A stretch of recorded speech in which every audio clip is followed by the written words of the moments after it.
I woke up from surgery alone. The nurse said, "Your children left. They said the parking was too expensive." I started sobbing. Suddenly, a tall man in a suit walked in and gently held my hand. "Mrs. Davis? You don't remember me, but you paid for my lunch every day in 3rd grade." He wasn't just a visitor. He was the owner of the hospital. What he did next changed everything. I'm glad to have you here. Follow my story until the end and comment the city you're watching from, so I can see how far my story has reached. The fluorescent lights above my hospital bed hummed with that cold, mechanical sound that makes you feel more alone than you already are. I blinked slowly, my throat dry as sandpaper, trying to focus on the clock mounted on the sterile white wall. 3:27 in the afternoon. The anesthesia was still making everything feel fuzzy around the edges, but one thing was crystal clear: the silence. My name is Adrienne Davis, and I'm 64 years old. 3 hours ago, I had undergone what my cardiologist called a routine procedure to clear a blocked artery. Nothing too serious, he'd assured me, but at my age, any surgery involving the heart carries risks. I'd asked my 3 children to be here when I woke up. David, my oldest at 38, had promised he'd take the day off from his accounting firm. Sarah, 35 and between jobs again, said she'd bring flowers. Michael, my baby at 32, had rolled his eyes but agreed to come after his sales calls. The room smelled like industrial disinfectant and something else I couldn't quite place. Fear, maybe, or disappointment. The machines beside my bed beeped steadily, monitoring my heart rate, blood pressure, oxygen levels, everything the doctors needed to know about how my body was functioning. But no machine could measure the hollow ache spreading through my chest that had nothing to do with the surgery. I turned my head toward the window, wincing at the sharp pain in my neck from the IV line. Outside, the Seattle sky was its usual gray, threatening rain that might or might not come. Cars moved through the hospital parking lot below, people going about their lives, visiting their loved ones. Where were mine? "Mrs. Davis?" A voice broke through my fog of confusion and growing panic. I turned to see a young nurse with kind eyes and strawberry blonde hair pulled back in a ponytail. Her scrubs were covered in cheerful cartoon cats, which seemed absurdly optimistic in this sterile environment. "Yes?" My voice came out as barely a whisper, my throat still raw from the breathing tube. She approached my bed with a gentle smile that didn't quite reach her eyes. "How are you feeling? Any pain? Nausea?" I shook my head slightly. Where? Where are my children? Did they leave a message?" The nurse's smile faltered. She glanced at her tablet, then back at me with obvious discomfort. "Well, they were here earlier, during your surgery, in the waiting room. And now?" She hesitated, and in that pause, I felt my heart rate monitor start beeping faster. "They left about an hour ago," the gentleman at the front desk said. She paused again, clearly struggling with how to phrase this delicately. "Just tell me." My voice was stronger now, though my hands were starting to shake. "He said they mentioned the parking fees were getting too expensive and they'd check on you later." The words hit me like a physical blow. Parking fees. Too expensive. I stared at her, certain I'd misunderstood. "I'm sorry, what did you say?" The nurse's cheeks flushed pink. "I'm so sorry, Mrs. Davis. I probably shouldn't have. I mean, I'm sure they'll be back soon. People sometimes need to take care of things, you know? Get some air, grab something to eat." But her voice was trailing off because we both knew she was making excuses for the inexcusable. My children, the 3 people I'd raised and loved and sacrificed for over the years, had left me alone after heart surgery because they didn't want to pay for parking. The tears came suddenly, without warning.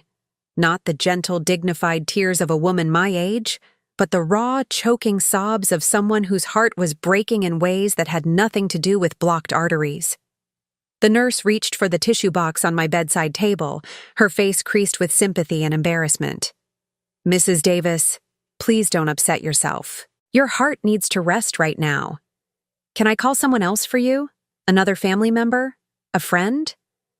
I couldn't speak, couldn't stop crying, couldn't process the fact that I was 64 years old, lying in a hospital bed after surgery, and my own children had abandoned me over parking fees that couldn't have been more than $20 or $30 for the day. Through my tears, I heard footsteps in the hallway. Heavy, confident footsteps that paused at my doorway. The nurse looked up, and her expression shifted to professional attention. "Excuse me," a deep, gentle voice said. "Is this Mrs. Adrienne Davis?" I wiped my eyes with the back of my hand, trying to compose myself enough to see who was speaking. A tall man in an expensive dark suit stood in the doorway. He was probably in his mid-50s, with salt and pepper hair and kind brown eyes behind wire-rimmed glasses. Everything about him suggested success and authority, from his perfectly tailored jacket to his leather briefcase. The nurse straightened up. "Yes, but visiting hours?" "It's all right," he said quietly, stepping into the room. His presence somehow filled the space without being overwhelming. "Mrs. Davis, my name is Malcolm Chen. You don't remember me, but—" He paused, his voice catching slightly. "You paid for my lunch every day in 3rd grade." I stared at him, confusion cutting through my emotional turmoil. 3rd grade? That would have been. When I was 16, working as a teacher's aide at Franklin Elementary to earn extra money for my family. But I couldn't place him, couldn't remember.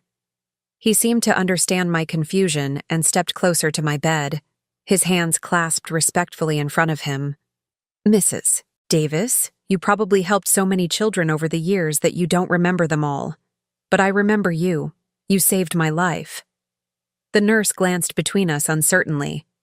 "Sir, if you're not immediate family—" "Actually," Malcolm said, his voice taking on a different tone, more authoritative but still gentle, "I own this hospital."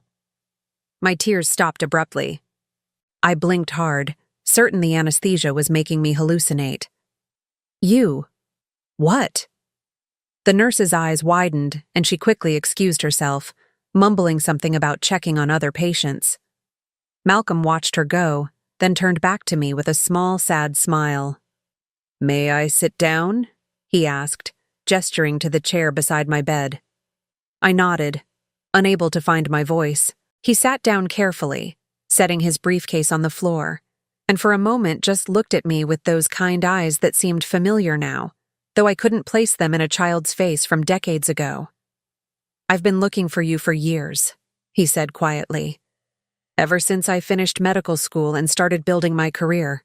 I always wondered what happened to the teacher's aide who made sure a hungry little boy didn't go without lunch." My heart monitor was beeping faster again, but this time it wasn't from distress. It was from a strange mixture of confusion, hope, and something I couldn't quite identify.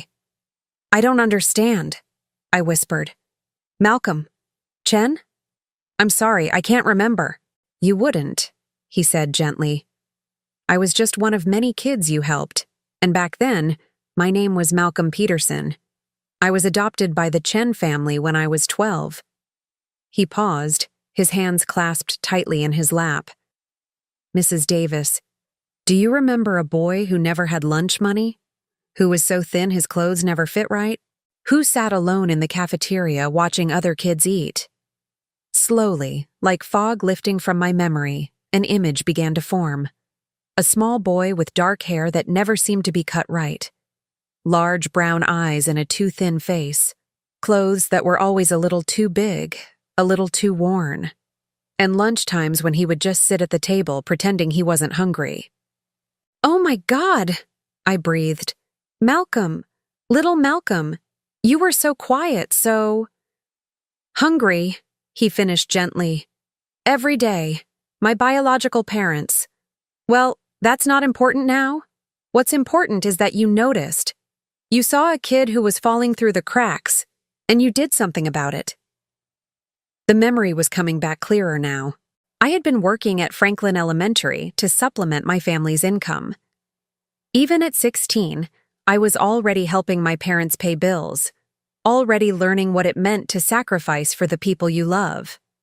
I'd noticed Malcolm because he reminded me of myself, trying to be invisible, trying not to be a burden. You never asked questions, he continued, his voice thick with emotion. You never made me feel like charity. You found a way to make sure I had lunch every day, for 2 whole years.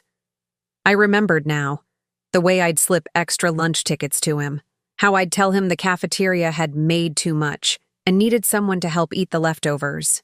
The way his face would light up when I'd hand him a tray of food, like I'd given him the world. Malcolm, I said, fresh tears starting to fall. You were just a baby. You were so thin. He reached out and gently took my hand, and the warmth of human contact after hours of cold abandonment nearly broke me all over again. Mrs. Davis, he said softly. When I woke up this morning, I had no idea this would be the day I'd finally get to thank you. When my assistant told me there was an Adrienne Davis having surgery here, I had to come see if it was really you. I squeezed his hand. This successful man who had once been a hungry little boy I'd tried to help. I can't believe. Look at you. You became a doctor. You own a hospital. Because of you, he said simply. Because someone showed me that kindness existed in the world, that I was worth caring about. We sat in silence for a moment, his hand warm in mine, the steady beeping of the machines marking time. Outside, the Seattle sky was growing darker, but somehow the room felt brighter than it had all day. Mrs. Davis, Malcolm said carefully, I noticed you were alone when I came in. Is there no one here with you? And just like that, the pain came flooding back. The reality of my situation crashed over me again, made even more stark by this unexpected kindness from a stranger who wasn't really a stranger at all. My children, I said, my voice breaking. They left. They said the parking was too expensive. Malcolm's grip on my hand tightened, and I saw something flash across his face. Anger, maybe, or disbelief. When he spoke, his voice was carefully controlled. I see, he said quietly. Well then, it's a good thing I'm here. Because, Mrs. Davis, I made a promise to myself a long time ago. If I ever found the woman who saved that hungry little boy, I was going to make sure she was never alone when she needed someone. Malcolm stayed with me until the evening shift change, and for the first time since waking up, I didn't feel abandoned. He'd insisted on having the kitchen send up dinner for both of us. Real food, not the standard hospital fare. We ate slowly, carefully, as he told me about his journey from that hungry third grader to the man sitting beside my hospital bed. After the Chens adopted me, he said, cutting his salmon into precise pieces, everything changed. They gave me stability, education, love, but I never forgot those 2 years at Franklin Elementary. I never forgot being hungry, and I never forgot the teacher's aide who made sure I wasn't. I picked at my own meal, still overwhelmed by the day's events. I just did what anyone would do. No, Malcolm said firmly, setting down his fork. That's not true, and we both know it. Mrs. Davis, may I call you Adrienne? I nodded, suddenly feeling shy. This accomplished man was treating me with more respect and care than my own children had shown. Adrienne, do you remember how you paid for those lunches? I frowned, thinking back. I had my teacher's aide salary. It wasn't much, but $3 a day, he said quietly. That's what school lunch cost back in 1975. You were making about $200 a month as a teacher's aide. Do you know what that $3 a day meant? I shook my head, though something uncomfortable was stirring in my memory. It meant you were spending almost half your paycheck feeding me. A kid you barely knew, a kid whose own parents couldn't be bothered to provide for. The memory hit me like a physical blow. I had forgotten, or maybe I'd forced myself to forget, how tight money had been back then. I was 16, trying to help my own family pay rent. And yes, I'd been spending almost half my earnings on lunch for a boy who reminded me too much of myself. I'd eaten peanut butter sandwiches for lunch for 2 years so Malcolm could have hot meals. I remember now, I whispered, I remember being hungry too. But you were so little, and you looked so lost, he finished. I was lost, Adrian. And you found me. He reached into his briefcase and pulled out something that made my heart skip. It was a yellowed lunch card from Franklin Elementary, the kind they used to punch holes in when you bought a meal. This one was worn soft from handling, the edges frayed. I kept this, he said, holding it carefully. All these years. It's the last lunch card you gave me before the school year ended, before I never saw you again. I took the card with trembling fingers, remembering the texture of them, the way they'd smell faintly of the cafeteria's industrial food. Why? Why did you keep this? Because it represented hope, he said simply. When the world seemed dark and I felt like nobody cared if I lived or died, I'd look at that card and remember that someone had noticed me. Someone had thought I was worth feeding. Tears were threatening again, but these felt different, cleaner somehow. Malcolm, I had no idea. I just saw a hungry child and you acted, without hesitation, without expecting anything in return. He leaned forward slightly. Do you know what I did with that lesson? I shook my head. I became a doctor because I wanted to help people the way you helped me. I specialized in pediatrics first, then moved into hospital administration so I could help on a larger scale. And every business decision I've made, every policy I've implemented in my hospitals, has been guided by one question: what would Adrian do? The weight of his words settled over me. This successful man, this owner of multiple hospitals, had been carrying my influence with him for decades. While I'd been struggling to raise my own children, working multiple jobs and barely making ends meet, my simple act of kindness had been growing into something I never could have imagined. I built my first clinic in a low-income neighborhood, Malcolm continued. Free lunch program for kids whose families couldn't afford it. Then I expanded to full medical services. Now I own 4 hospitals across the Pacific Northwest, and every single one has a program to make sure no child goes hungry while they're getting treatment. I stared at him, overwhelmed. Because of school lunches? Because of you, he corrected gently. Because you taught a little boy that kindness exists, even when the world feels cruel. We sat in comfortable silence for a moment, the hospital's evening sounds settling around us. Somewhere down the hall, a baby was crying. Elevator bells chimed softly. Normal sounds of life continuing, people being cared for. Malcolm, I said finally, can I ask you something? Anything. How did you find me? I mean today. After all these years, how did you know I was here? His expression grew slightly more serious. I've had a standing request with several private investigation firms for the past 15 years. Any time an Adrian Davis of the right age appeared in public records in the Pacific Northwest, they'd notify me. When you registered for surgery here, it triggered an alert.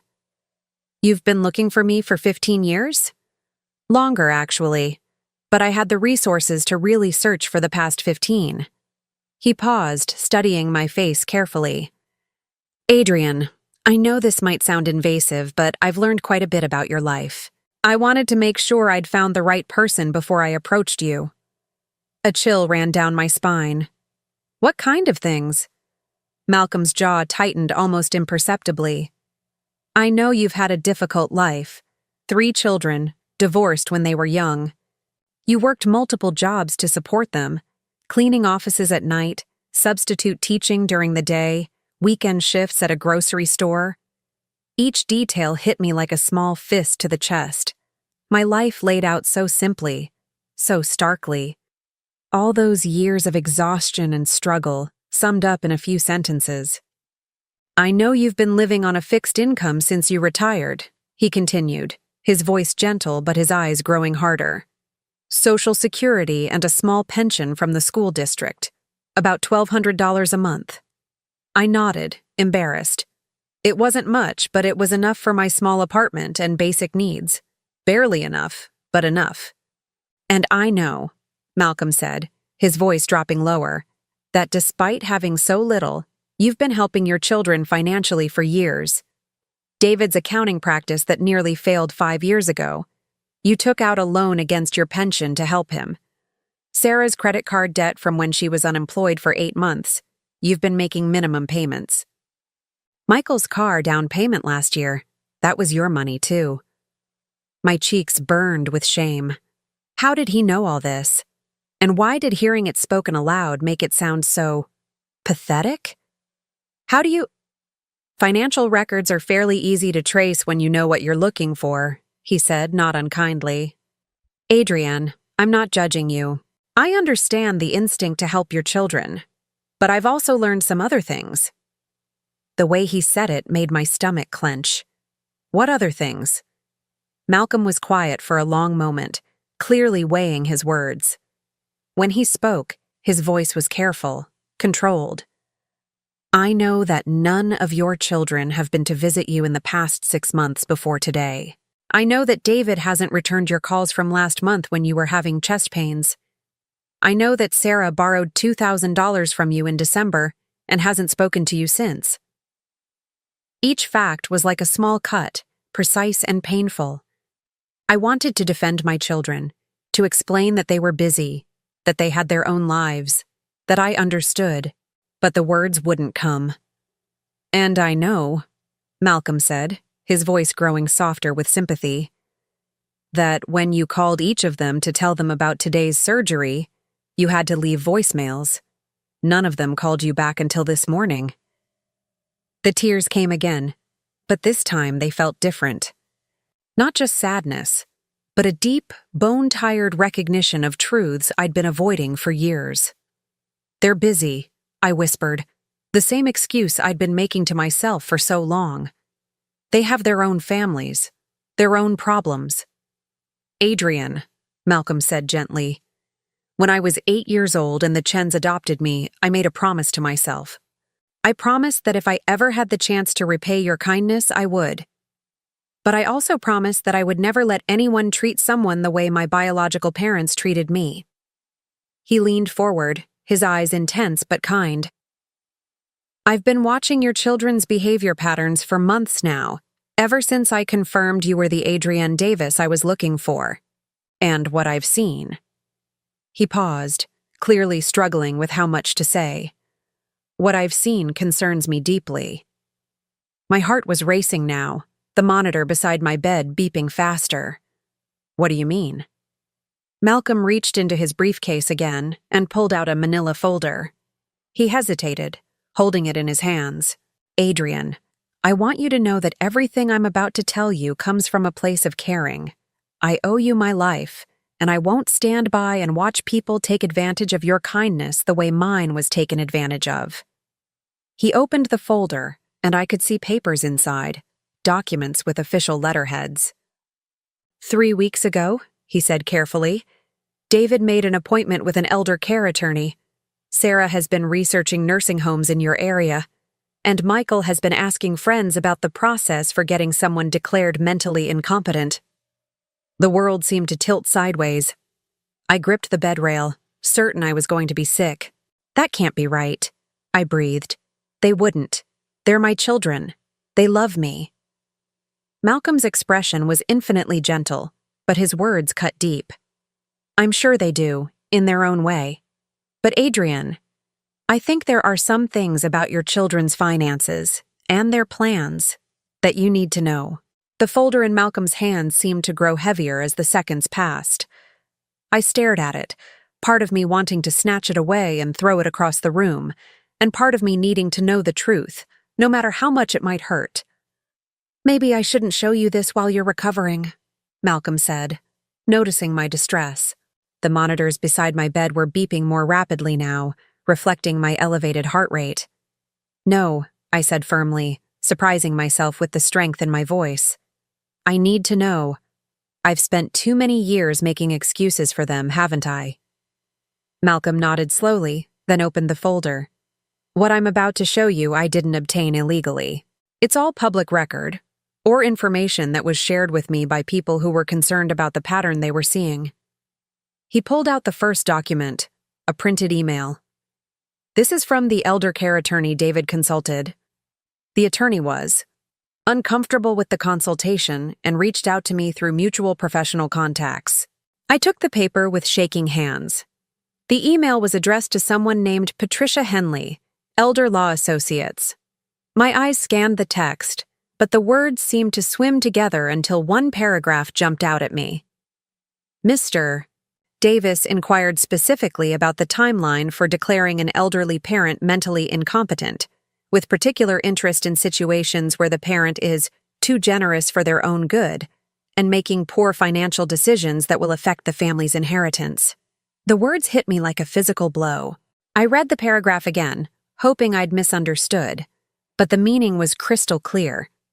David hadn't been asking about getting help for a mother with dementia.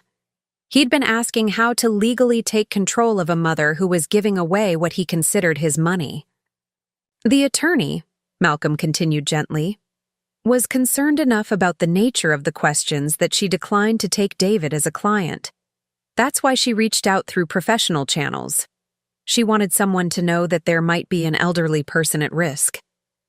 I set the email down with trembling fingers. What else? Malcolm hesitated, then pulled out a second document. This is a printout of an online conversation between Sarah and a friend. The friend was so disturbed by what Sarah was saying that she screenshot it, and eventually it made its way to me. The messages were from Facebook, between Sarah and someone named Jennifer Moss. I recognized the name. Jennifer had been Sarah's college roommate. My eyes found Sarah's messages, each one feeling like a dagger to my heart. Mom is driving me crazy with her bleeding heart act. Do you know she gave $500 to some charity last month? $500! While I'm drowning in credit card debt. She's 64 and acting like she's going to live forever. Doesn't she realize that money should be going to her family? Jen, I swear, if she gives away much more, there won't be anything left for us when she's gone. David thinks we need to do something before she gets too old and starts getting scammed by everyone. We're looking into some options. There are ways to protect elderly people from themselves, if you know what I mean. I couldn't read anymore. The phone slipped from my hands and Malcolm caught it before it could fall to the floor. The betrayal was so complete, so devastating, that I felt numb. These weren't strangers talking about some vulnerable old woman. This was my daughter, the child I'd raised and sacrificed for, discussing me like I was a problem to be solved. There's more, Malcolm said quietly, but maybe, show me. My voice sounded strange to my own ears, flat and cold. Show me all of it. The next document was even worse. It was a credit report, my credit report. Someone had requested it recently, and the request had come from David's accounting firm. How did he get this? I asked, though I suspected I already knew the answer. You gave him your social security number and other personal information when he helped you set up online banking last year, Malcolm said. He's been monitoring your finances without your knowledge. The credit report showed everything. My modest savings account with $3,400. My checking account that stayed around $200 most months. The small loan I'd taken against my pension to help David's business. The ongoing payments I was making on Sarah's credit card debt. Even the $50 monthly donation I made to the local animal shelter. But there was something else. A note in the margins, handwritten in David's precise accountant script. Unnecessary charitable giving, approximately $800 per year, could be redirected. He's been tracking my donations, I whispered. $50 a month to help abandoned animals, and he considers it unnecessary. Malcolm's jaw was tight with controlled anger. There's one more thing, Adrian. This one is the hardest to see, but I think you need to know. He pulled out his phone and showed me an audio file. This was recorded yesterday in the hospital parking lot after they left. The person who recorded it works security here. When he heard what they were saying, he felt obligated to document it. My hands were shaking so badly I could barely hold the phone, but Malcolm helped me steady it as he pressed play. The audio was slightly muffled, but I could clearly hear my children's voices. David's voice. Look, the procedure went fine. She's going to be fine. There's no point in us sitting around here all day paying $20 for parking. Sarah's voice. I just feel weird leaving her alone. Michael's voice with a laugh. She's been alone most of her life anyway. It's not like she's going to know the difference. David again. The important thing is that we've established we're concerned children who showed up. When the time comes to make decisions about her care, that's what matters. Sarah. When do you think that will be? David. Couple of years, maybe sooner if her health declines. The key is to start laying the groundwork now, show a pattern of irresponsible spending, get documentation of her making poor decisions. Michael. Like giving away money to strangers. David. Exactly. The animal shelter donations, the random acts of kindness she's always doing. We frame it as early dementia, confusion about finances. Sarah. But she's not confused. She's just generous. David. Generous with our inheritance. Look, Sarah, that house is worth $300,000. Her savings and pension add up to another $150,000, maybe more. Do you want to watch her give it all away to every sob story that comes along? Michael. David's right. We need to protect her from herself and protect our future. The recording continued for another minute, my children discussing me like a business problem, calculating my worth down to the dollar, planning how to take control of my life and my decisions. When it finally ended, the silence in the hospital room felt deafening. I stared at Malcolm's phone long after the audio stopped playing. In the space of an hour, I had discovered that the 3 people I loved most in the world saw me not as a mother, but as an obstacle to their financial security. Every act of kindness I'd ever shown, every dollar I'd donated to help others, was seen as theft from their future wealth. They think I'm losing my mind, I said finally, my voice barely audible. They're planning to have me declared incompetent because I give $50 a month to help animals. Adrienne, Malcolm said gently, there's something else. The reason they left today wasn't really about parking fees. I looked up at him, wondering what could possibly be worse than what I'd already learned. They went to meet with another attorney while you were in recovery. A different one. Someone who was more willing to help them explore their options. The appointment was scheduled for this afternoon. The full picture was becoming clear now. My children hadn't left because of parking fees. They'd left because they had a meeting about taking control of my life. While I was lying unconscious on an operating table, they were in some lawyer's office learning how to have me declared mentally incompetent. How long have you known about this? I asked. I started investigating 3 months ago when I confirmed you were the Adrienne Davis I'd been looking for. At first, I was just trying to understand your life, to see if there was a way I could quietly repay some of your kindness without disrupting your world. He paused, running a hand through his hair. But the more I learned about your children's behavior, the more concerned I became. The pattern was clear. They were isolating you, monitoring your finances, and laying groundwork to take control. Why didn't you contact me sooner? Malcolm's expression grew pained. Because I wasn't sure you'd believe me, and because I hoped I was wrong. I hoped that when you needed them most, like today, they would show their true character by being here for you. Instead, they showed their true character by leaving. Yes. I leaned back against my pillows, feeling exhausted beyond anything the surgery could have caused. The betrayal was so complete, so calculated, that I felt like I was grieving the death of 3 people who had never really existed. The children I thought I had raised, the children I thought loved me, were figments of my imagination. The real David, Sarah, and Michael were strangers who saw me as nothing more than a bank account with an inconvenient conscience attached to it. Malcolm, I said after a long silence, what happens now? He leaned forward slightly, his expression serious but kind. That depends on what you want to happen. But Adrienne, I want you to know that you're not alone in this. I made a promise to myself about repaying your kindness, and I meant it. What kind of promise? The promise that if I ever found you, I would make sure you were protected and cared for the way you protected and cared for me." His voice grew stronger, more determined. "Your children may see you as a problem to be managed, but I see you as the woman who saved my life. And I'll be damned if I'm going to let anyone treat you the way they're planning to treat you." For the first time since waking up from surgery, I felt something other than hurt and betrayal. I felt the faintest glimmer of hope. "What did you have in mind?" I asked. Malcolm smiled, and for just a moment, I could see the grateful little boy he'd once been. "Well," he said, reaching for his briefcase again, "it turns out that owning hospitals comes with certain advantages, and having good lawyers doesn't hurt either." He pulled out a different folder, this one thick with official-looking documents.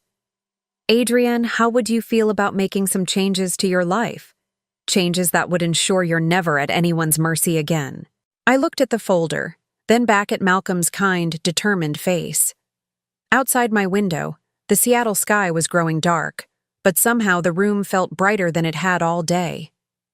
"Tell me more," I said. Malcolm opened the new folder with the care of a surgeon handling a delicate instrument. Inside were documents that looked far more hopeful than the devastating evidence I'd just reviewed about my children's betrayal. "Adrienne," he began, his voice taking on a businesslike tone that somehow still managed to sound warm.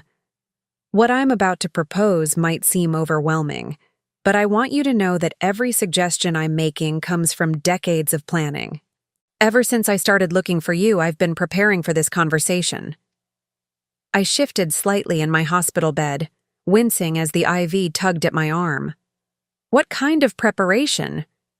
He pulled out the first document, which looked like some sort of legal contract. 5 years ago, I established something called the Adrienne Davis Foundation. It's a charitable organization dedicated to ensuring that children never go hungry, and that elderly people who've spent their lives helping others are protected and honored in their later years. I stared at the document, seeing my name in official letterhead, feeling surreal and overwhelmed. "You created a foundation in my name?" "With the intention of finding you and asking your permission to use it," Malcolm said quickly. "If you had said no, I would have changed the name immediately. But Adrienne, this foundation has been funding meal programs in schools across Washington state for 5 years. We've fed over 10,000 children because of the inspiration you gave me as a hungry little boy." The weight of his words settled over me slowly. While I'd been struggling to pay bills and worrying about my children's futures, Malcolm had been feeding thousands of children in my honor. While my own children saw my charity as theft from their inheritance, this man had built an empire of kindness based on the simple act of buying school lunches. "I don't understand," I said softly. "What does this have to do with my situation now?" Malcolm's expression grew more serious. "The foundation has substantial assets, enough to ensure that you never have to worry about money again, and more importantly, enough to ensure that your children can never claim you're financially incompetent or unable to make sound decisions." He pulled out another document, this one covered in numbers. "I'm prepared to offer you a position as executive director of the foundation with an annual salary of $125,000. I nearly choked. "Malcolm, that's more money than I've ever made in my life." "It's less than you deserve," he said firmly. "But more importantly, it would give you financial independence and legal protection.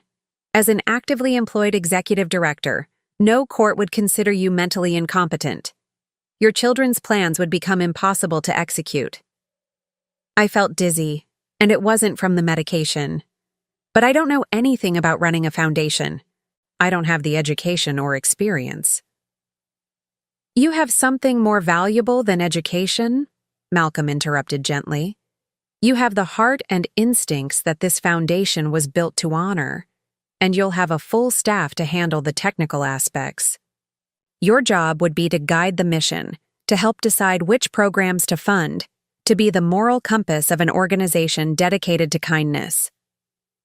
The irony wasn't lost on me. My children wanted to take control of my life because they thought I was too generous, too willing to help others. Malcolm was offering me control of a foundation specifically designed to help others on a massive scale. There's more, Malcolm continued, pulling out another set of papers. I've also purchased a home for you, if you want it.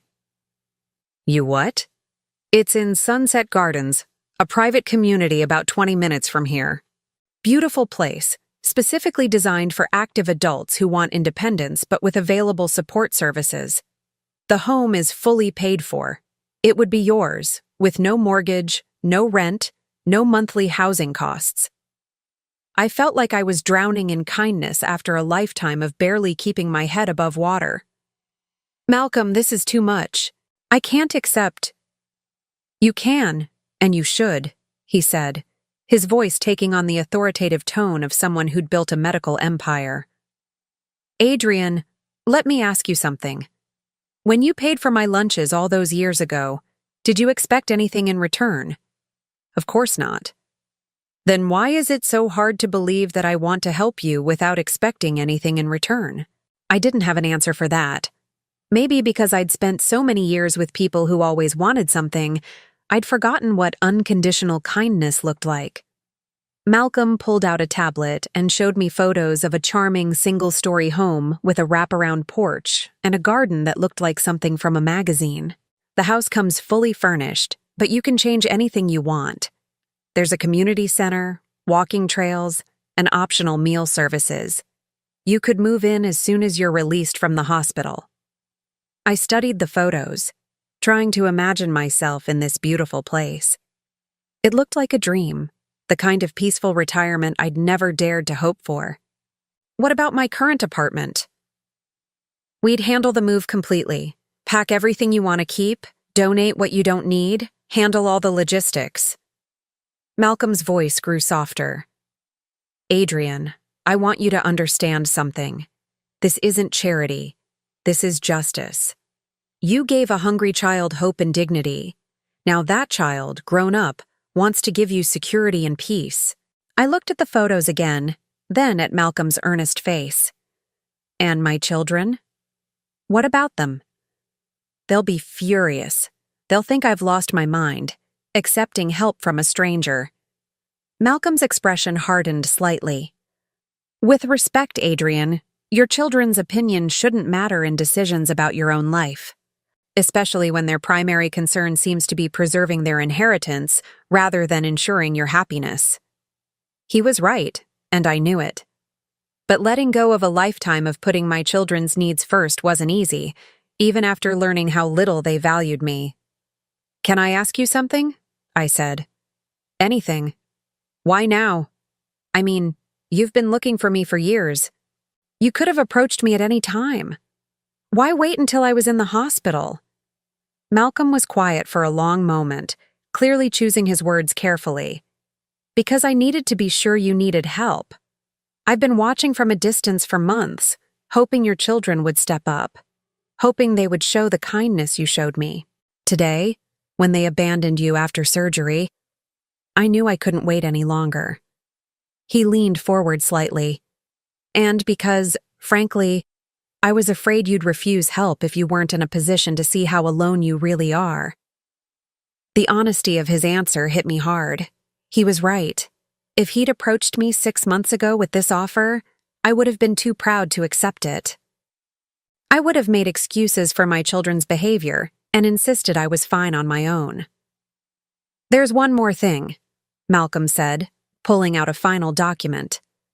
This is entirely optional, but I wanted to present it as a possibility. The paper he handed me was a will. My will, already prepared with my name and information. I took the liberty of having my legal team draft this based on what I know about your current assets and wishes. Obviously, you can change anything or ignore it completely, but I thought it might be helpful to see your options laid out clearly. I read through the document, surprised by how thorough and thoughtful it was. Instead of leaving my modest assets to my children, this will establish a scholarship fund for underprivileged children, donated my house to a charity that helped single mothers, and left specific instructions for my care if I became unable to make decisions for myself. This gives my children nothing, I said, stating the obvious. That's correct. Given their apparent plan to have you declared incompetent in order to access your assets, This seemed like the most protective course of action. I set the will down and looked at Malcolm, this man who had appeared in my darkest hour like an answer to a prayer I hadn't even known I was praying.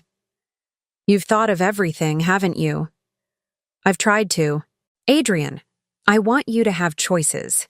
Real choices, not just the illusion of choice while other people control your life. He paused. But I need you to know that none of this comes with strings attached. If you want to reconcile with your children, if you want to leave them your inheritance, if you want to live modestly in your current apartment, I'll support whatever you decide. Even if you think I'm making a mistake. Even then, because that's what you did for me. You helped without trying to control the outcome. I leaned back against my pillows, overwhelmed by the magnitude of what he was offering. Financial security, a beautiful home, meaningful work, legal protection from my children's schemes. It was everything I'd never dared to dream of, offered by someone who owed me nothing but had chosen to remember everything. Malcolm, I said finally, what happens if I say yes to all of this and then my children try to fight it? Try to claim you're manipulating me or taking advantage of me? His smile was sharp and confident. Let them try. I own 4 hospitals, employ some of the best lawyers in the state, and have documented evidence of their own plans to manipulate you. More importantly, you'll be employed, housed, and surrounded by people who can testify to your mental competency and independence. He pulled out a business card and handed it to me. This is my personal attorney, Rebecca Martinez. She specializes in elder law and protection from financial exploitation. She's been briefed on your situation and is prepared to represent you immediately if needed. I took the card, feeling its weight as a symbol of protection I'd never had before. You really have thought of everything. I've had 15 years to think about it, Malcolm said simply. Adrian, I know this is a lot to process while you're recovering from surgery. You don't have to decide anything today. But I want you to know that these offers stand regardless of your timeline. A gentle knock at the door interrupted us. The same nurse from earlier peered in, looking apologetic. Mrs. Davis, I'm sorry to interrupt, but there are 3 people here who say they're your children. They'd like to see you. My heart rate monitor immediately started beeping faster. Malcolm noticed and placed a calming hand on my arm. It's your choice, he said quietly. You can see them, or you can ask them to come back tomorrow when you're feeling stronger. I looked at the documents spread across my bed, the foundation papers, the photos of my potential new home, the will that would protect everything I'd worked for from children who saw me as a problem to be managed. Then I looked at Malcolm, whose presence had transformed my worst day into a day of unexpected hope. Send them in, I said, surprising myself with how calm I sounded. It's time to see what they have to say. But as the nurse disappeared to get my children, I carefully gathered all of Malcolm's documents and handed them back to him. Can you hold on to these for now? Of course. He tucked everything back into his briefcase. Do you want me to leave? I considered this. Part of me wanted the protection of his presence, but another part needed to face my children alone, to see if I could detect any genuine remorse or concern in their behavior. Would you mind waiting just outside, in case I need you? Malcolm stood and straightened his suit jacket. I'll be right outside the door. If you need anything at all, just call my name. As he moved toward the door, I called out softly, Malcolm? He turned back. Thank you, for everything, for remembering, for caring, for giving me choices. His smile was gentle and warm. Thank you, Adrian, for teaching a hungry little boy that kindness exists in the world. Everything good in my life started with that lesson. As he stepped into the hallway, I could hear voices approaching. David's confident tone, Sarah's nervous laugh, Michael's attempt at humor. My children, coming to visit their mother after abandoning her to meet with lawyers about taking control of her life. I closed my eyes and took a deep breath, feeling stronger than I had in years. It was time to see what they wanted this time. The sound of my children's voices grew louder as they approached my room. and I felt my heart rate spike in a way that had nothing to do with my recent surgery. Through the thin hospital walls, I could hear David talking in his usual authoritative tone, the one he'd inherited from his father and perfected in his accounting practice. "I still think we should have stayed this morning," Sarah was saying, her voice carrying that familiar note of anxiety. What if something had gone wrong? "Nothing went wrong," David replied curtly. "The procedure was routine. We verified that with the surgeon before we left." Michael's laugh was sharp and dismissive. "Come on, Sarah. She's fine. She's always fine. Mom's like a cockroach. She'll survive anything." Their casual cruelty hit me like a physical blow, even though I'd heard worse on Malcolm's recording. But hearing it now, knowing they were about to walk into my room and pretend to care, made it somehow more painful. The door opened, and my 3 children filed in, David leading the way as he always did. He was wearing his best suit, the navy blue one he saved for important meetings, and his expression was set in what I'd come to recognize as his managing difficult client's face. Sarah followed behind him, clutching a small bouquet of supermarket flowers that looked like they'd been purchased from the hospital gift shop 5 minutes ago. Michael brought up the rear, already checking his phone as he walked. "Mom!" Sarah exclaimed with forced brightness, rushing to my bedside. "How are you feeling? We've been so worried." I studied her face, looking for any sign of genuine concern beneath the performance. Her makeup was perfect, her hair freshly styled. If she'd been worried enough to stay at the hospital, she'd certainly taken time to freshen up before returning. "I'm fine," I said quietly, accepting the flowers she thrust toward me. They were already wilting, probably had been sitting under the gift shop's fluorescent lights for days. "Thank you for these." David positioned himself at the foot of my bed, his hands clasped behind his back in a pose that screamed authority and control. "We spoke with Dr. Harrison before we came in. He said the surgery went perfectly. No complications." "That's what I understood too," I replied, watching his face carefully. There was something different about his expression, a tightness around his eyes that suggested he was calculating something. Michael finally looked up from his phone long enough to acknowledge my existence. "You look good, Mom. I mean, considering you just had heart surgery and all." "Thank you, Michael. That's very reassuring." If he caught the dryness in my tone, he didn't show it. He was already scrolling through his messages again, his attention span for family obligations apparently exhausted by that single observation. "So," David said, settling into the chair Malcolm had vacated, "we need to talk about a few things, practical things." Here it comes, I thought. The real reason for their visit. Sarah perched on the edge of the second chair, her hands clasped tightly in her lap. "We've been thinking, Mom, and we're concerned about you living alone, especially after today." "What about today concerns you?" I asked, keeping my voice level. David leaned forward slightly. "Mom, you're 64 years old. You just had heart surgery. What if something happens when you're at home alone? What if you fall or have another episode?" "I have my life alert pendant," I said, "and my neighbors check on me." "Mrs. Henderson is 87 years old," Michael said without looking up from his phone. "What's she going to do if you have a medical emergency? Call 911 and then stand around wringing her hands?" Sarah shot him a warning look. "What Michael means is that we think you might be more comfortable somewhere with professional staff, people who are trained to handle medical situations."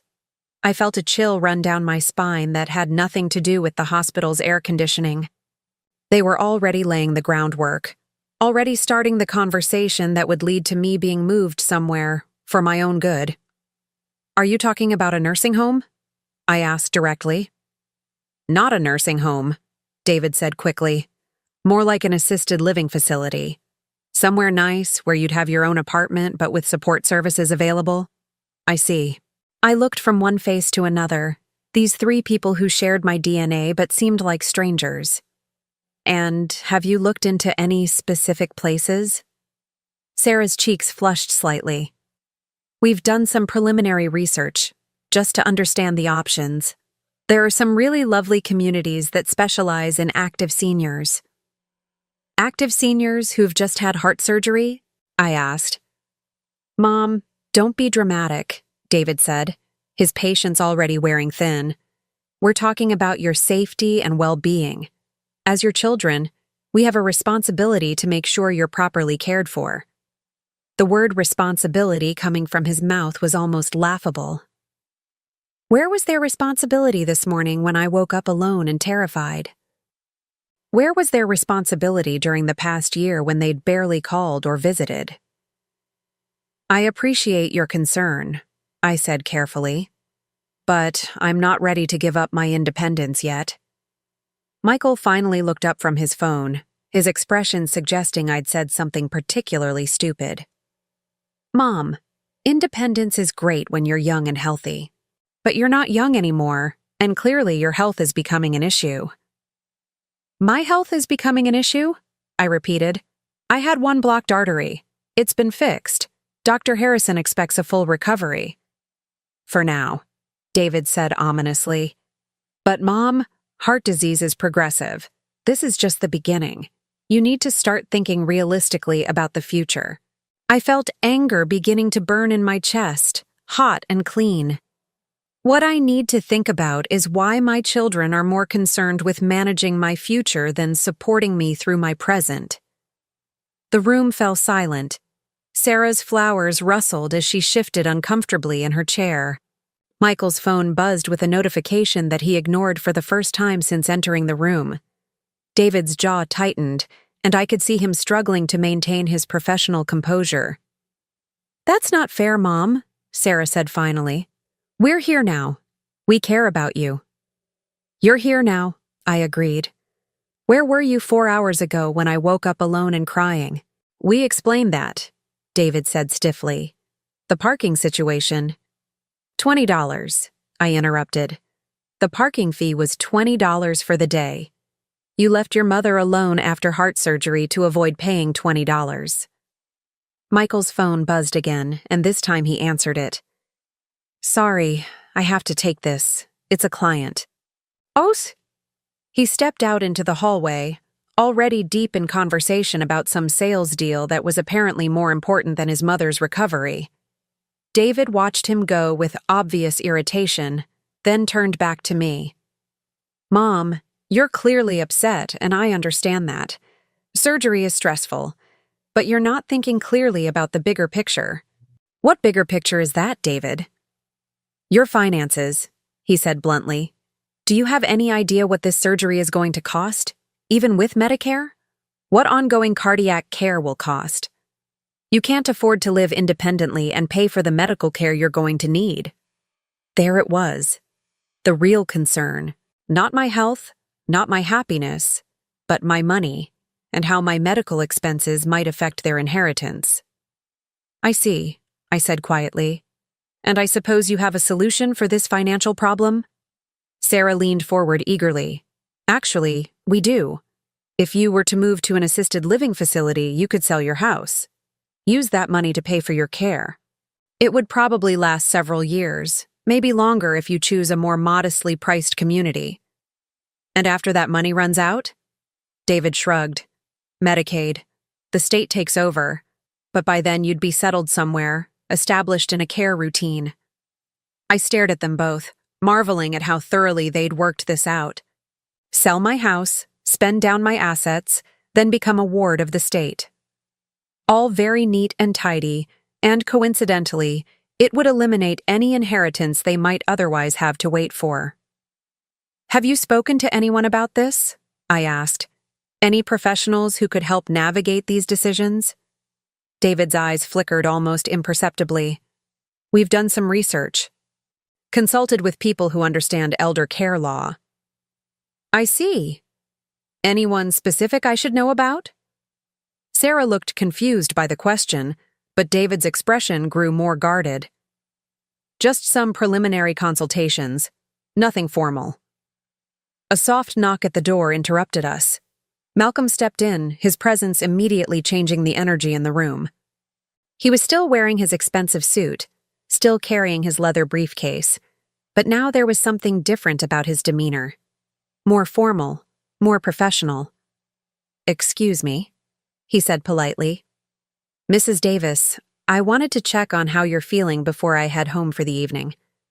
David stood up immediately, his accountant instincts clearly picking up on Malcolm's obvious wealth and authority. "I'm sorry. Are you one of Mom's doctors?" Malcolm smiled, but it wasn't the warm smile he'd shared with me earlier. This was his business smile, polite but distant. "I'm Malcolm Chen. I own this hospital." The effect was immediate and dramatic. David's entire posture changed, his voice becoming obsequiously respectful. Sarah actually stood up, as if she were meeting royalty. Even Michael, who had wandered back into the room still holding his phone, suddenly looked interested. "Mr. Chen," David said, extending his hand. "David Davis, Adrienne's son. This is my sister Sarah and my brother Michael. We can't thank you enough for the excellent care our mother has received." Malcolm shook hands with each of them, his expression politely neutral. "Your mother received the same excellent care we provide all our patients, though I must say, she's a remarkable woman." "Oh yes," Sarah gushed. "Mom's always been special. We're so grateful she's in such good hands." I watched this performance with a mixture of disgust and fascination. These were the same children who'd left me alone after surgery, who'd spent the morning meeting with lawyers about having me declared incompetent. But put them in front of someone wealthy and powerful, and suddenly they were devoted, grateful children. "Mr. Chen," David said, his voice taking on what I recognized as his networking tone. "I don't suppose you have a few minutes to discuss our mother's situation. We're trying to make some decisions about her ongoing care." Malcolm's expression didn't change, but I caught the slight tightening around his eyes. "What kind of decisions?" "Well, we're concerned about her living alone, given her age and now this health issue. We're looking into some assisted living options."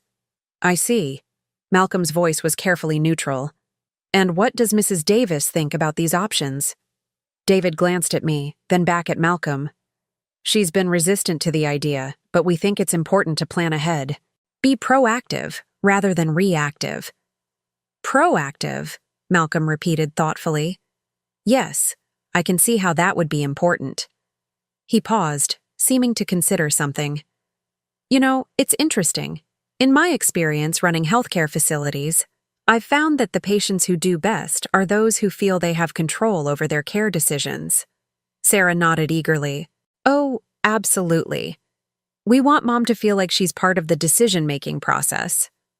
"Of course," Malcolm said smoothly. "Though I've also noticed that family members sometimes have different priorities than the patients themselves. It's understandable. Everyone wants what they think is best." There was something in his tone, a subtle sharpness that made David shift uncomfortably. "Well, yes. Sometimes elderly parents don't fully understand the complexities of their situation." Malcolm nodded slowly. "That can certainly happen. Though I've found that people tend to be more capable of making good decisions when they have complete information and appropriate support." He turned to me, and his expression warmed slightly. "Mrs. Davis, how are you feeling about your recovery? Do you feel confident about managing your care going forward?" I met his eyes, understanding that this was more than a casual question. "I'm feeling much stronger, actually. More confident than I have in a long time." "That's wonderful to hear." Malcolm turned back to my children. "Well, I should let you continue your visit. Mrs. Davis, please don't hesitate to call if you need anything at all. Anything." The emphasis on the last word wasn't lost on any of us. David's expression was puzzled, trying to understand why the hospital owner was taking such a personal interest in his mother. Sarah looked flustered, clearly intimidated by Malcolm's obvious authority. Michael was back to checking his phone. After Malcolm left, the room felt smaller somehow. David sat back down, but his earlier confidence had been shaken. "That was interesting," he said finally. "I wonder why the hospital owner would take such a personal interest in your case." I shrugged, keeping my expression neutral. Maybe he's just very hands-on with patient care. Maybe. But David's accountant mind was clearly working, trying to figure out what he'd missed. Sarah looked confused by the entire interaction. He seemed very nice, very successful. Very rich, Michael added, finally contributing something useful to the conversation. An idea was forming in my mind, growing stronger by the minute. I looked at my 3 children. David with his calculating mind already trying to figure out how to leverage this new connection. Sarah with her perpetual anxiety about money and status. Michael with his complete indifference to everything except his own immediate gratification. You know, I said slowly, maybe you're right about planning ahead. All 3 of them turned to look at me with renewed attention. I should probably think more seriously about my future, I continued. Make some changes while I'm still healthy enough to make good decisions. David leaned forward, sensing victory. That's exactly what we've been trying to tell you, Mom. Yes, I said thoughtfully. I should definitely make some changes. But the changes I was thinking about weren't the ones they were hoping for. 6 months later, I stood on the wraparound porch of my new home in Sunset Gardens, watching the morning mist lift off the community's central lake. The house that Malcolm had shown me in photographs was even more beautiful in reality. Warm hardwood floors, windows that filled every room with natural light, and a kitchen where I'd learned to cook for pleasure rather than necessity. The transition had been smoother than I'd ever imagined possible. Within a week of my hospital stay, Malcolm's team had handled every detail of my move. My old apartment had been professionally packed, with items I wanted to keep delivered to my new home and everything else donated to local charities. My children had been told I was moving to a senior community for health reasons, which was true enough that they hadn't questioned it. What they didn't know was that instead of the modest assisted living facility they'd been researching, I was living in what amounted to a luxury retirement resort, with my housing completely paid for, and a 6-figure salary from the Adrian Davis Foundation, ensuring I'd never worry about money again. I took a sip of my morning coffee. Real coffee, expensive coffee, not the generic brand I'd been buying for years, and opened the letter that had arrived yesterday. It was from David, written in his precise accountant's handwriting. Dear Mom, it read, I hope you're settling in well at your new place. We haven't heard from you much since you moved, and we're concerned. Sarah tried calling last week but got your voicemail. We'd like to visit soon to see how you're doing and make sure you have everything you need. Also, we should probably discuss your financial arrangements. I'm worried about how you're managing the costs of your new living situation on your fixed income. Please call me when you get this. Love, David. I set the letter down next to my morning newspaper, the Seattle Times, delivered to my door every day along with the Wall Street Journal and the local community newsletter. David's concern about my finances was touching, in a way. He had no idea that my fixed income had increased by roughly 10 times since I'd last seen him. My phone rang, interrupting my thoughts. Malcolm's name appeared on the caller ID, and I answered with a smile. Good morning, Malcolm. Good morning, Adrian. How are you feeling today? Wonderful, I said, and meant it. I just finished reviewing the applications for our new school lunch program in Tacoma. I think we should fund all 3 schools that applied, even the one with the questionable financial management. I laughed. Especially that one. Sometimes the places that look the messiest on paper are where the need is greatest. I learned that from a very wise little boy who taught me that hunger doesn't wait for perfect circumstances. Malcolm's chuckle was warm. I'll never get used to you throwing my own words back at me. All right, all 3 schools it is. Anything else on your agenda today? I'm meeting with the architect this afternoon about the new community center, and I have a conference call with the Portland Foundation office at 3. Oh, and I need to review the scholarship applications for next semester. It still amazed me sometimes how full my days had become. For years, my biggest decisions had been which bills to pay first and whether I could afford to replace my worn-out shoes. Now, I was making decisions about programs that would feed thousands of children and send dozens to college. "You sound busy," Malcolm said. "Good busy or overwhelming busy?"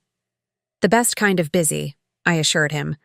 "The kind where you go to bed tired but satisfied." "I'm glad to hear it. Oh, before I forget, there's something I wanted to tell you. I had an interesting conversation yesterday." "Oh?"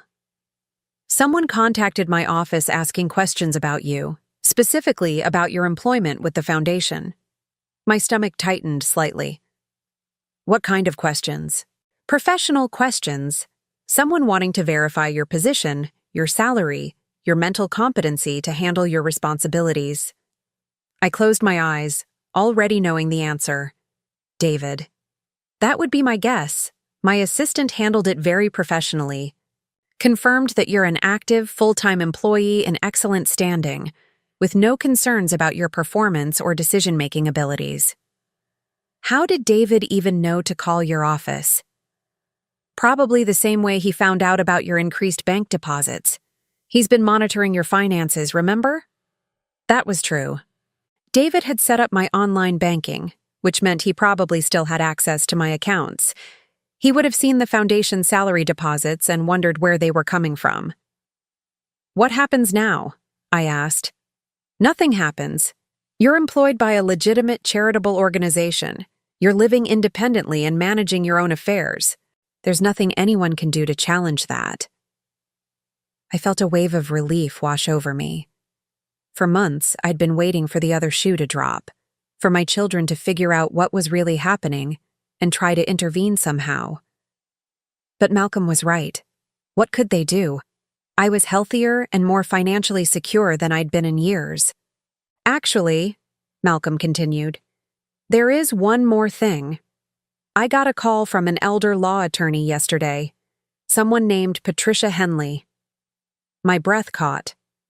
That was the attorney who'd refused to help David with his original plan to have me declared incompetent. She wanted me to know that the same client who'd consulted with her 6 months ago has been making calls to other lawyers in the area, asking more specific questions about challenging financial decisions made by elderly parents. More specific how? Questions about whether large salary increases could be considered evidence of manipulation or coercion. Whether new employment arrangements might be seen as someone taking advantage of an elderly person. I felt anger beginning to burn in my chest. Even now, even after I'd found happiness and security and meaningful work, David couldn't just let me be. He couldn't accept that I might have made decisions he didn't approve of. "Malcolm," I said slowly, "is there anything they can actually do? Legally?" "Not a thing," he said firmly. "You're clearly competent. You're living independently. You're managing complex professional responsibilities. Any attorney worth their degree would laugh them out of their office. But they're still trying. They're fishing, looking for leverage they don't have and won't find." I set my coffee cup down and looked out over the lake, where a family of ducks was making their morning rounds. The mother duck led the way, her ducklings following in a neat line behind her. Simple trust, simple love, simple care for the young. "You know what's funny?" I said. "For months I've been expecting to feel guilty about cutting them off financially, waiting for the maternal instinct to kick in and make me want to help them again. And it hasn't happened. I feel free. For the first time in my adult life, I'm not responsible for anyone else's problems or mistakes or poor choices." "How does that feel?" "Terrifying," I said honestly, "and wonderful." Malcolm was quiet for a moment. "Adrian, can I ask you something?" "Of course. Do you ever regret it? The way things ended with them?" I thought about that for a long time before answering. "I regret that it had to end. I regret that they never saw me as anything more than a source of money and support. I regret that I spent so many years making excuses for their selfishness." I paused. "But I don't regret choosing myself for once." "Good," Malcolm said simply. "Because you deserve to be chosen. You deserve to be chosen 40 years ago, and you deserve it now." After we hung up, I sat on my porch for a while longer, thinking about the journey that had brought me to this place. A heart attack had led to surgery, which had led to abandonment, which had led to the most unexpected reunion of my life. My phone buzzed with a text message. For a moment, I thought it might be one of my children, finally reaching out to actually see how I was doing rather than to investigate my finances. But the number was unfamiliar. "Mrs. Davis, this is Jennifer Chen, Malcolm's daughter. I'm a sophomore at University of Washington, and I'm writing a paper about charitable organizations for my sociology class. Dad told me about the foundation and suggested I interview you about its impact on local communities. Would you be available to meet sometime this week? Thank you, Jenny." I smiled, delighted by the idea of meeting Malcolm's daughter and sharing the story of how a simple act of kindness had grown into something that was now feeding thousands of children and sending hundreds to college. I typed back quickly, "I would love to meet with you, Jenny. How about lunch on Thursday? There's a lovely cafe here in Sunset Gardens that I think you'd enjoy." Her response came back almost immediately. "Perfect. I can't wait to hear the stories Dad says you have about helping kids who need it most." As I put my phone away, I realized something that filled me with quiet joy. I was building new relationships now. Relationships based on mutual respect and shared values rather than obligation and guilt. Malcolm had become not just a benefactor, but a true friend. Jenny would be the first of the next generation I'd have the chance to influence, not through financial support, but through the wisdom that came from finally understanding my own worth. That afternoon, I had lunch with Mrs. Patterson, my next-door neighbor who'd become one of my closest friends. She was 82, sharp as a tack, and had raised 5 children largely on her own after her husband died young. "You know what I love about this place?" she said, cutting into her salmon with precise movements. "Everyone here chose to be here. We're not here because our children couldn't be bothered with us, or because we ran out of money, or because we had no other choice." "What do you mean?"